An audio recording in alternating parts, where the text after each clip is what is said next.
अस्सलाम वालेकुम। आज हम डिस्कस करेंगे रिप्रेजेंटेशन ऑफ ऑर्गेनिक कंपाउंड्स के ऑर्गेनिक कंपाउंड्स को हम किस तरह रिप्रेजेंट करते हैं, तो वह आज हम डिस्कस कर लेते हैं।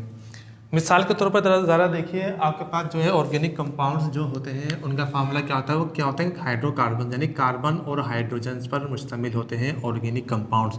लाजमी नहीं कि हर वो कंपाउंड जिसमें कार्बन और हाइड्रोजन हो वो ऑर्गेनिक कंपाउंड ही हो।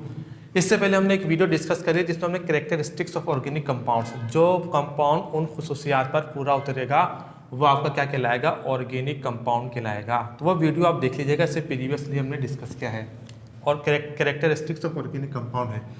तो जरा देखिए, ऑर्गेनिक कंपाउंड को किसी ऑर्गेनिक कंपाउंड को रिप्रेजेंट करने के हमारे पास चार तरीके, चार फार्मूले के जरिए हम किसी ऑर्गेनिक कंपाउंड को रिप्रेजेंट कर सकते हैं। तो आज हम डिस्कस कर लेते हैं। नंबर 1 क्या है, मोलिक्यूलर फार्मूला, यानी जब दो या दो से ज़्यादा एटम्स आपस में मिलते हैं तो क्या बनता है, मोलिक्यूल बनता है। तो मोलिकुलर फार्मूले के जरिए भी क्या कर सकते हैं, हम किसी ऑर्गेनिक कंपाउंड को रिप्रेजेंट कर सकते हैं। स्ट्रक्चर फार्मूले के जरिए भी किसी ऑर्गेनिक कंपाउंड को हम क्या कर सकते हैं, रिप्रेजेंट कर सकते हैं। कंडेंस्ड यानी जिसमें बॉन्ड नहीं हो, विदाउट बॉन्ड यानी जगह छोटी हो, तो इस जगह छोटी होने की सूरत में हमें फार्मूले को कंडेंस करना पड़ता है, छोटा करना पड़ता है, समझ लीजिए। तो उस सूरत में भी इसको कहते हैं कंडेंस्ड फॉर्म में भी हम किसी फार्मूला या किसी ऑर्गेनिक कंपाउंड को लिख सकते हैं, डिनोट कर सकते हैं, जाहिर कर सकते हैं। और डॉट और क्रॉस स्ट्रक्चर इस तरीके का, इसके ज़रिए भी क्या कर सकते हैं, किसी ऑर्गेनिक कंपाउंड्स को फार्मूले की सूरत में लिख सकते हैं। सबसे पहले देखिए मोलिकुलर फार्मूला। मोलिकुलर फार्मूला क्या होता है, ऐसा फार्मूला जो किसी एटम या मॉलिक्यूल में मौजूद एटम्स यानी एलिमेंट्स के दरमियान number of atom, actual number of atoms को जाहिर करे, वो क्या कहलाता है आपके पास, मोलिकुलर फार्मूला। और जो सिंपल वो एम्पिरिकल फार्मूला कहलाता है, तो वो हम उसको डिस्कस नहीं कर रहे। तो मोलिकुलर फार्मूला क्या होता है, जरा देख लीजिए। Indicate the exact number of atoms in one molecule of an organic compound. जैसे मिसाल के तौर पर मोलिकुलर फार्मूला ऑफ ब्यूटेन का मोलिकुलर फार्मूला क्या है, C4H10 है। C4H10 क्या है, ब्यूटेन का मोलिकुलर फार्मूला है। पेंटेन का भी देख लें, C5H12 हो सकता है। तो ये आपके पास पेंटेन आ गया। इस तरीके से क्या कर सकते हैं, मोलिकुलर फार्मूले को यानी किसी ऑर्गेनिक कंपाउंड को मोलिकुलर फार्मूले की सूरत में हम लिख सकते हैं। अब इसके बाद आता है आपके पास structure formula.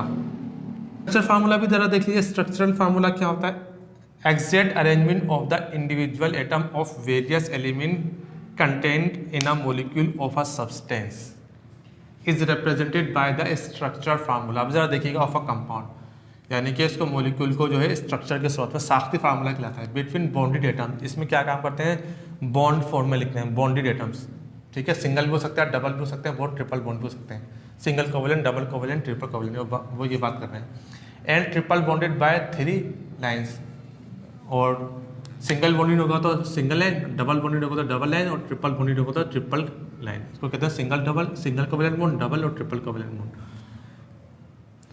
Organic compounds can have same molecular formula but different structural formula. बाज़ ऑर्गेनिक कंपाउंड्स या ऑर्गेनिक कंपाउंड्स को हम कह सकते हैं इनका मोलिकुलर फार्मूला तो सेम हो सकता है, मगर इसका क्या हो सकता है, स्ट्रक्चरल फार्मूला, साख्ते फार्मूला डिफरेंट हो सकता है। हम मिसाल लेंगे दोबारा ब्यूटेन की। मिसाल के तौर पर ब्यूटेन आपके पास कितने हैं, 4 कार्बन एटम है, मीथेन, इथेन, प्रोपेन, ब्यूटेन है।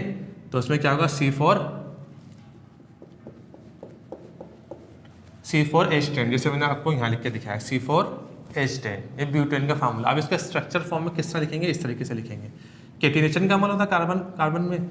तो ज़रा देखिए, C4 1 2 3 4। अब क्या होगा, इसके चारों तरफ आप ज़रा देख लीजिए हाइड्रोजन एटम आ गया, तो ये क्या बन गया, C4H, इसको हम कहते हैं एन ब्यूटेन।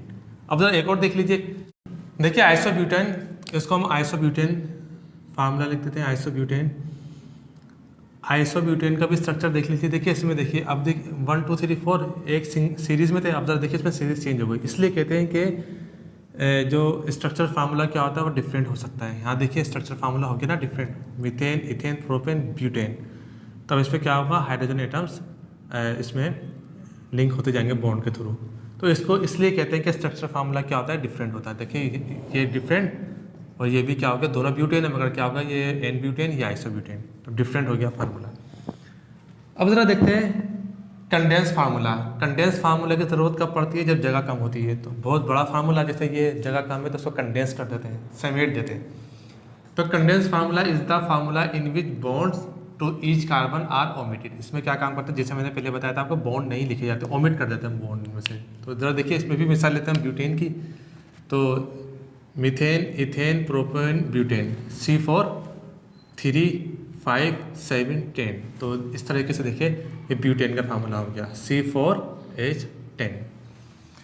आइसोब्यूटेन का भी देख लें, जैसे मिसाल के तौर पर आइसोब्यूटेन है, तो आइसो मतलब सेम। तो ज़रा देखिए इसमें भी मीथेन, इथेन, प्रोपेन, ब्यूटेन। अब ज़रा देखिए इसमें हाइड्रोजन कितने? 3 4 7 और 10।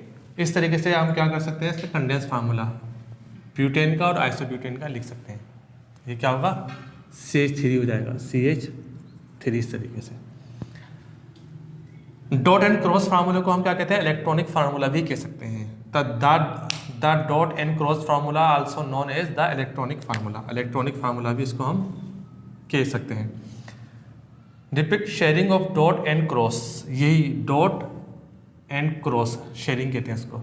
Formula known as electronic formula, इसको इलेक्ट्रॉनिक फार्मूला भी कहते हैं। मिसाल के तौर पर देख लें, प्रोपेन हो गया आपके पास, प्रोपेन, मीथेन, इथेन, प्रोपेन हो गया। तो मीथेन, इथेन, प्रोपेन, इसको ज़रा देखिए डॉट एंड क्रॉस, अगर हम चाहें तो इसको लिंक भी कर सकते हैं इस तरीके से। तो ये आपके पास क्या बन गया? Dot and cross structure propane का। तो जैसे मिसाल के तौर पर मीथेन होता है CH4 methane, C2H6 ethane, C3H8 propane, C4H10 butane, C5H12 pentane, C6H14 क्या होगा आपके पास? हेक्सेन हो जाएगा। तो इस तरीके से क्या कर सकते हैं? इसमें प्रोपेन क्या होगा? C3H8 होगा, 1 2 3 होगा। और ये क्या होगा आपके पास?